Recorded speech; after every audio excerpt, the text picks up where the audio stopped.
Pas Ugnę atėjau visiškai pasimetus, išsitaškius, nežinanti, neapsisprendus, be struktūros, su negatyviom mintim.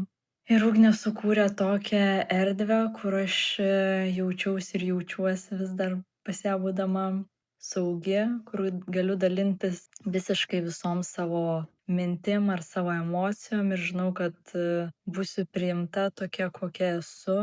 Ji išmokė mane meilės sau, dėkingumo, kaip priimti savo jausmus, juos apkabinti, pamilti, nebandyt paslėpt, ignoruoti ar atstumti.